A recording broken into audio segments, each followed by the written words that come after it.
Well, after that wonderful discussion with Adam Courtney, and I hope you enjoyed it as much as we all did, I'm going to plead the fifth on this one and pass it to my esteemed and knowledgeable friend, Mr.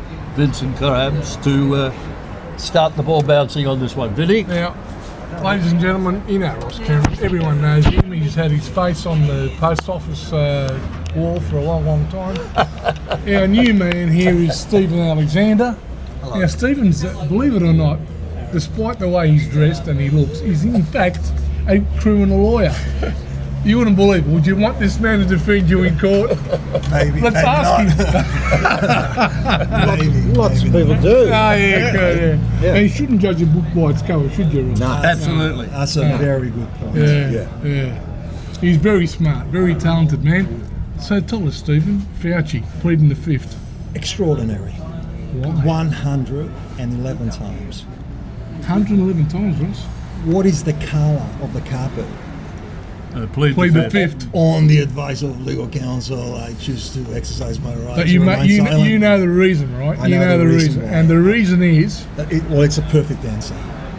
And it's a perfect answer because you don't know what they know. So if you say something and you get stuck with it, you're stuck with it. If you take the fifth, it's neutral. And that's what it's all about. so let's go a bit behind the fifth a little bit and get down to the nitty gritty.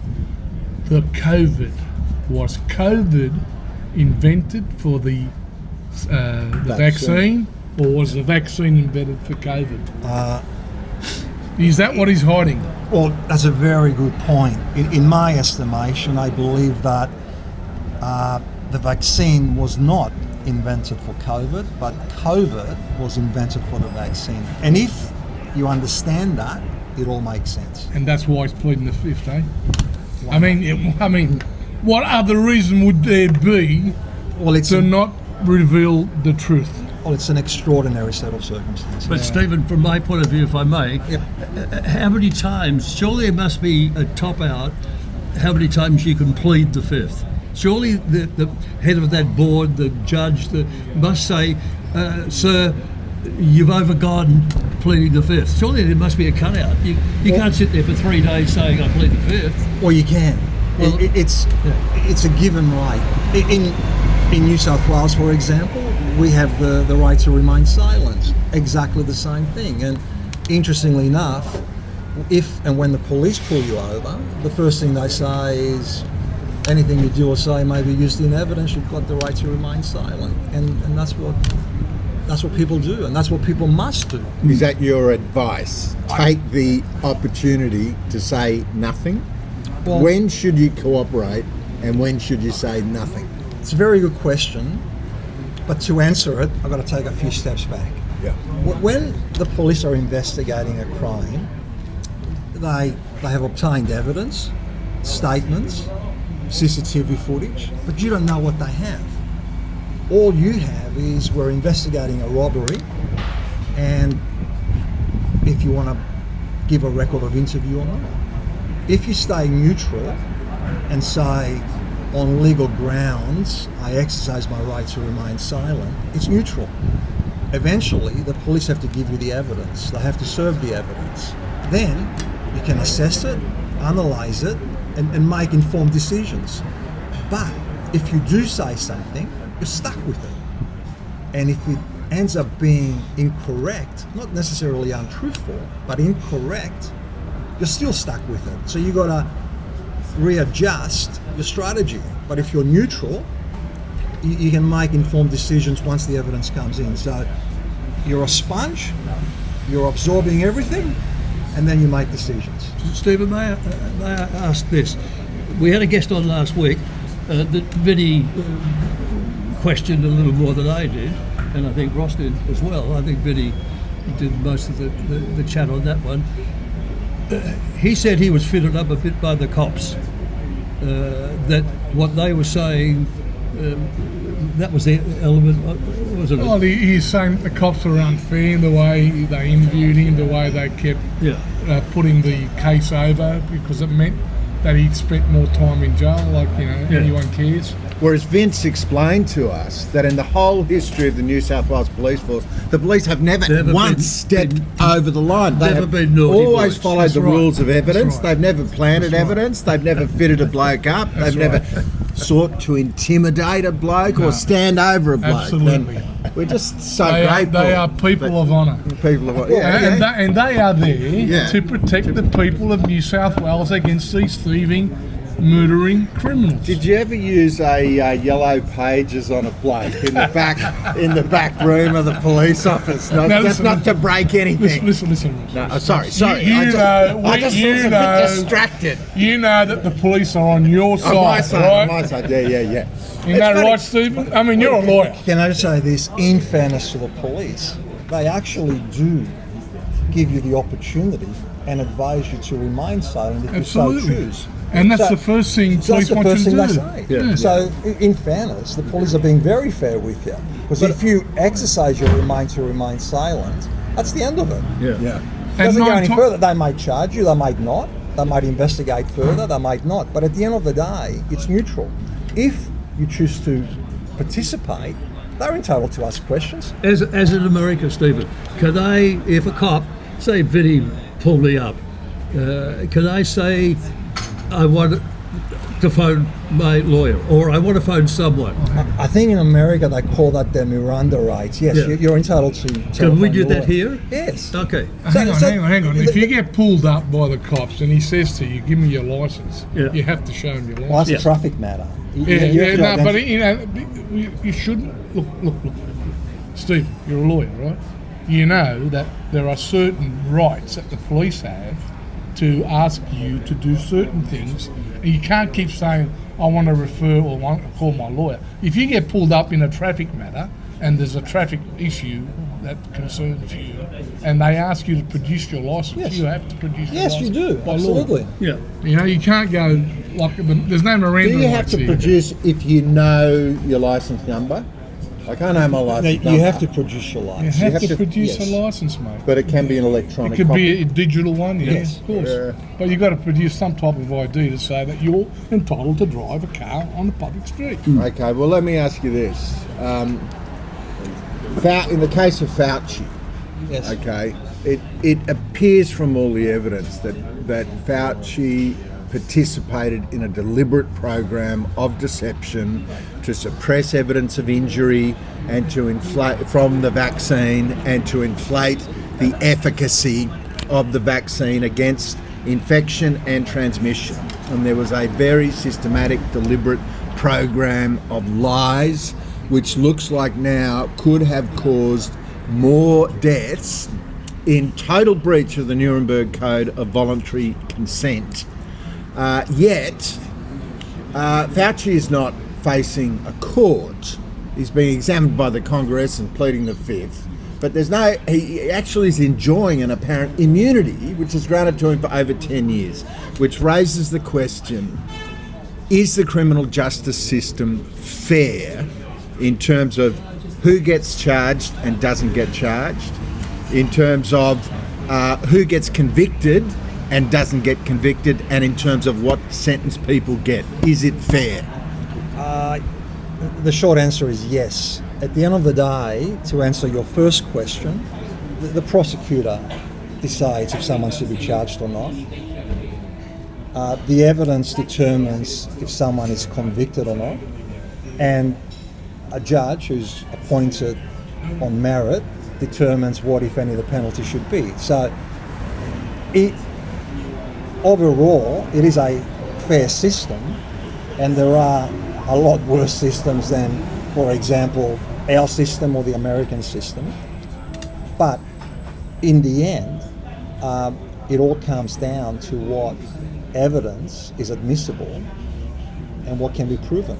Well, in the case of Fauci, the evidence is mountainous. There's the Swiss Alps of evidence of people walking around with Bell's palsy, with pulmonary heart disease, of women who suffered miscarriages, of people who died immediately after taking a booster shot, a young person who did not need it, of football players. We watched them just dropping like flies all over the world, healthy young athletes, because they injected a warp speed experimental drug on Fauci's recommendation. And yet you say he doesn't need to face a court. No, I'm not saying that. What I'm saying is, at the end of the day, if a decision is made to prosecute, that's made by, in America, it's the Department of Justice.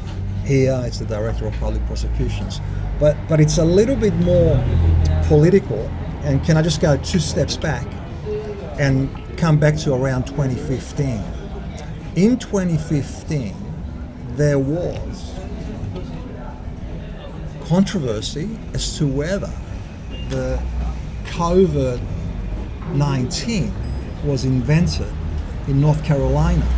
Yeah. The reason I say that, when back then Obama was the president, and he shut it down, then the question arises, how did it get to Wuhan?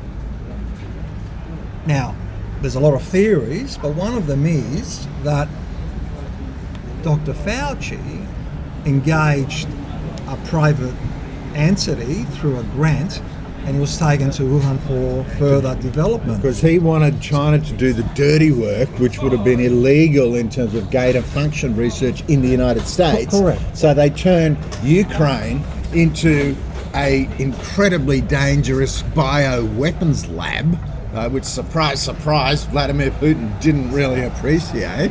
But yes, please continue. So when you put all those things in context, now we don't know what's correct or incorrect, what's true or not, but at the end of the day, if, for example, the American government is in some way, directly or indirectly, Funding it, paying for it. in COVID, well, politically it might not be expedient to charge people that might know too much. And that's possibly how politics works. I don't know. I'm just a lawyer, but I'm not a politician. But that's a possibility. Now, we do know one thing for sure. The gain of function was shut down by President Obama in 2015. That's a fact. In the US. Correct. Yes. Because it was dangerous. Yeah. Now, the next question is, how did it end up in Wuhan, China? Yeah. Well, I just say we see this pattern all over the joint where, you know, the US says, if you look at, say, Ollie North and the Iran-Contra deal, the US Congress said, no, we're not allowed to give US taxpayer funds for you to undertake these covert operations to overthrow governments around the world. So the CIA just said, okay, we'll raise the money a different way. That's right. And what's interesting about that, President Reagan probably achieved quite a lot in terms of the Berlin Wall coming down. Yeah. Remember? Yes. President Gorbachev tear down that wall. Yeah. His weakness in his presidency and the stain on his presidency is the Contra deal. Yeah. Well, if we go back to this question of fairness of the criminal law system, and let's accept we're not looking for some idealised perfection. We're never going to get perfect. That's and right. frankly, I find in the police force, sometimes you'll find a police officer who just impresses the socks off you as an experienced, thoughtful person, exercising his discretion, trying to figure out what represents a real danger to the community and what's trivia. But can I tell you, the thing that flipped me, right, against the police force was at the height of COVID, right, in about 2021, Yeah. I've walked down to Bondi Beach, okay, and I see a woman about 65 years old. Yeah. And she's red-faced, Yeah. has just walked to meet her granddaughter 5 kilometres from Randwick. She gets to Bondi Beach exhausted, sits down to catch her breath on the French, and 3 police officers walked up and stood over her. Yeah. And they said to her, "What are you doing?" Yeah. And she said, "Well, I checked the map to make sure I was within the 5 kilometre limit. I've just walked here from Randwick to see my granddaughter and I'm catching my breath." Yeah. And they said to her, "You are not allowed to sit on that park bench." And they stood over her. And she said, well, what am I meant to do? And they said, the only way you have a right to be in this park, okay, getting sunlight, fresh air, exercise, is if you are exercising. So this woman, I kid you not, 65 years old, she stands up, these 3 police officers standing over her, and she's shifting from one foot to the other foot like this, saying, does this qualify as exercise? And these officers standing there with their notebooks, bloody recording. I said, mate, I'm out. I am out of support for the New South Wales Police when you're going to stand over a 65-year-old grandmother who's just walked 5 kilometres and tell us she can't sit on a park Let me bench. tell you something, Ross. Okay, let me hear it. Let me hear it. Because it's you ministers of the Crown Yeah. that changed the Police Regulations Act in 1995. Yeah. We had an independent police force. We had the right people Yeah. doing the recruiting for police. We were getting the right people in there. What happens? All of a sudden, the police commission is no longer independent. He comes under a police minister. And what happens? They disregard all the entry criteria that we need to get good people in the police force, and we hire a bunch of loonies, don't we? Well, we've got people in this police force at the moment. I'm flabbergasted at how the hell they got in there in the first place. But at the end of the day, you're right. There they are standing over a 65-year-old lady. You think someone like me, of my calibre, would have gone up to some 65-year-old lady and asked her to move on?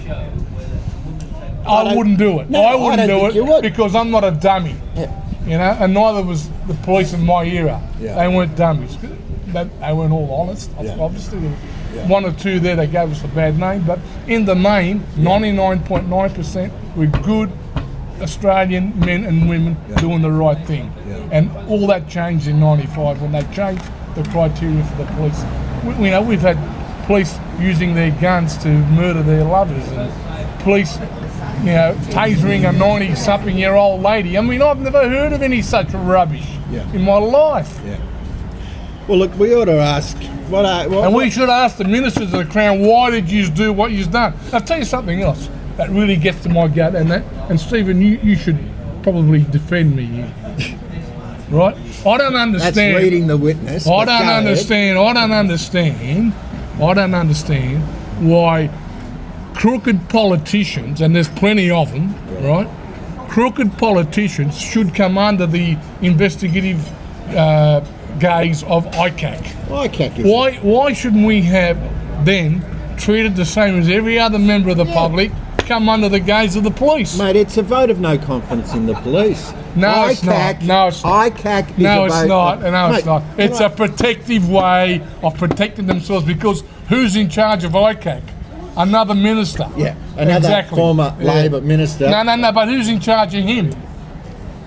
The Attorney General, The right? Attorney General, Yeah, yeah. exactly. Another politician. Well, I agree. ICAC should be come on, scrapped in a heartbeat. ICAC is a kangaroo court that has the power to smear someone's reputation, but doesn't have the power to charge anyone. They should be charging. They should be putting them in jail. Yeah, no. But they're not happening. That's not happening. It's just another government bureaucracy we'd be better Exactly. off without. Exactly. But tell me this, Stephen, don't you agree? It's very complicated. complicated. Come on. You sound like a politician. He loves Should it. be He a loves it. politician. See, this is the thing with these barristers, mate. They love the complexity. Yeah. Nothing can be that's black what they and get- white. they get It has paid to for. be so complex. Well, they're like accountants. They want more regulation. Tell me this: when I saw Hugh Jackman in relation to the federal court, His Honour Hugh Jackman came out and tore strips off 6 of his own colleagues because they took more than 2 years to return a verdict after hearing a case. Okay, now that's not particularly criminal law, but 6 judges, 6 cases, more than 2 years. And in one case, one of the judges didn't even return a verdict, just retired without the verdict. Everybody else had to wander around and pick up the pieces. What do you say about the efficiency of criminal law in New South Wales?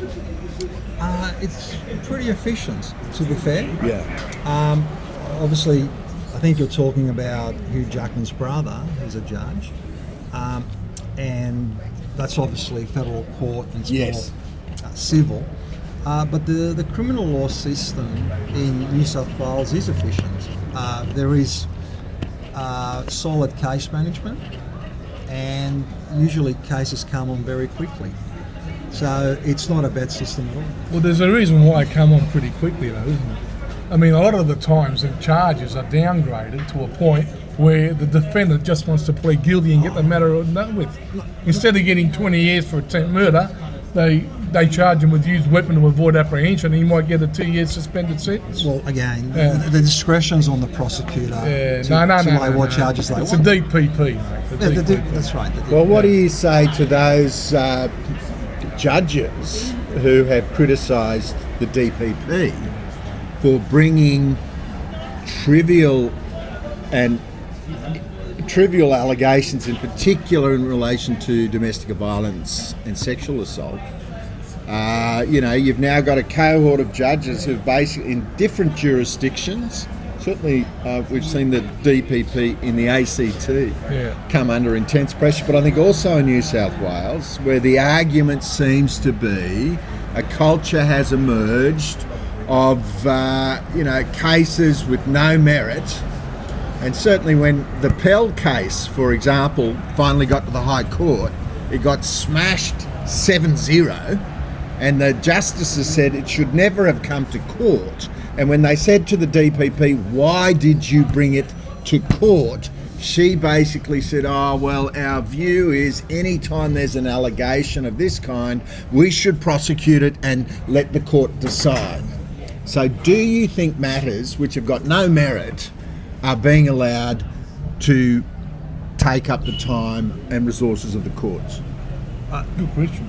The short answer is you got to assess all the evidence, right? Unless you have all the evidence, it's very hard to judge whether there is merit or there isn't. So the person who's got all the evidence makes a decision that there is enough to take it before a jury, and they lay the charge. If there's not enough, obviously it doesn't go before a jury. But at the end of the day, it comes down to the evidence. And unless you're a party involved in the evidence, it's very hard to be constructive in any criticism or judgment because you don't have all the evidence to assess. And that's the reality of how it works.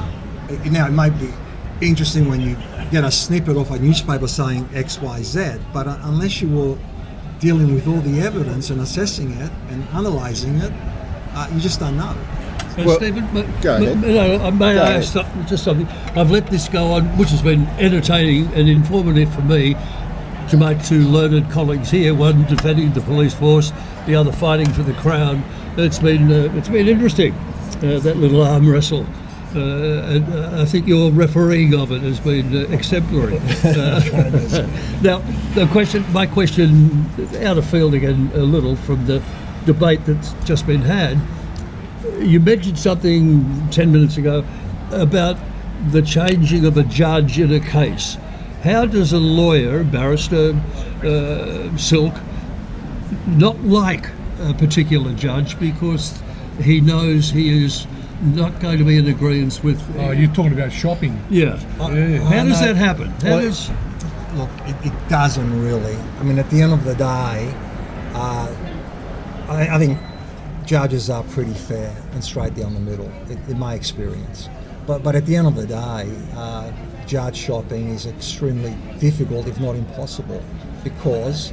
Have you known of a case? No. I'll tell you why. I mean, you go to the call-over court, right, and they say go to room 5.6 or 3.1 or 2.4. You're there at 9:30, and at 9:40 someone says go to this courtroom. So how do you know which judge you're going to get? So it's just not there. I mean, it's because you don't know who you're going to get, and it's possible you go there and they say, oh no, this is too long, go somewhere else.